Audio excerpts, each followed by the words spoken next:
Hi. Last time we talked about matrices, and now we will see the first use of matrices for solving a system of linear equations. Okay, so linear equations, the simplest case of a linear equation, of a system of linear equations, is two equations with two unknowns, and that corresponds to finding a line that passes through 2 points. Okay, so we're given 2 points in the plane, -1, 2, and 1, 1, and we want to find a line that passes through these points. So here is the picture.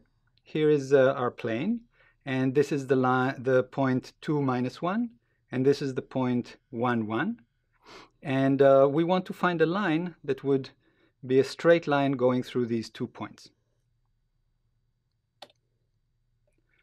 So any line other than the vertical line can be expressed using this expression, y equal w0 plus w1x, where w0 and w1 are some numbers, and x and y are the points along the line connecting these points. w0 is the intercept with the y-axis, and y1 is the slope of the line. So to identify the lines that passes through the 2 points, we need to find the w0 and w1 that satisfy the 2 constraints determined by the 2 points. Okay, so for the point -1, 2, if we write the expression, we see that w0 minus w1 should be equal to 2. And for the point 1, 1, we see that w0 plus w1 should be equal to 1. Okay, so these are two equations with two unknowns. Probably you know how to solve this directly, but let's do it through matrices because that will generalize. Okay, so we want to write these equations in matrix form. So here is the way that we can write it. We can write the matrix 1, -1, 1, 1 times the vector w0, w1 is equal to the vector 2, 1. If you basically write out the two dot products that correspond to the first row and the second row, you see that you get exactly the equations that we had before. And now we can just represent this as a times w equal b, if we basically call this a, this w, and this b. So this is what we do. Okay, so A is called the matrix of coefficients, B is the ordinate or dependent variable vector, and the parameter vector is W. This is this part that we don't know. So how can we find W? Okay, so we want to find a W such that AW equal to B. Now, if A is invertible, so A is square, but if it is also invertible, which it is in this case, then we can multiply both sides by A to the -1, and we get that A to the -1 times AW is equal A to the -1 times B.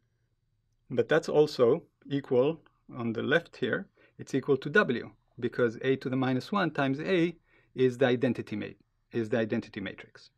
Okay? So here is how this looks when we use NumPy.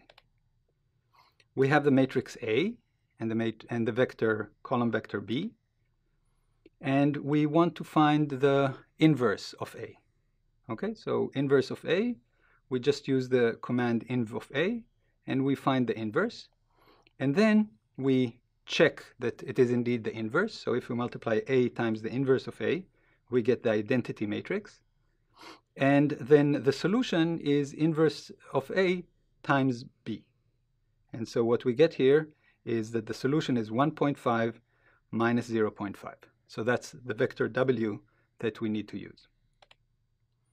Alternatively, we can just use the solve operation in NumPy, and that will give us the solution directly. Now that we have the vector W, we want to define the line that is represented by W.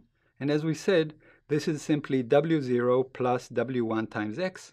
So we define a function that that gives you the value y for every value of x. W is fixed here. And what we see is that if we basically write f of -1, it's 2, and f of 1 is 1. So indeed, we see that the line goes through the 2 points we wanted it to go through. And when we draw it, we can see that this is indeed the case. So we found the line that goes through the 2 points that we were given. Okay, now that was 2 points, but what about if we have more than 2 points? So in general, if you have more than 2 points on the two-dimensional plane, there is no line that goes through these points. So here's an example. Here is 2 points that we had before, and here's a third point. Now this third point doesn't lie on the line connecting these two, so there is no line that would go through all of them. Still, many times we do want to solve problems that have more points than we have dimensions. So when the number of points is larger than the number of dimensions, we say that the system is overdetermined. That means that there is no line that goes exactly through the points. However, we do still want to find a line that passes close to the points. So that's what we're going to talk about it in the next video. See you then.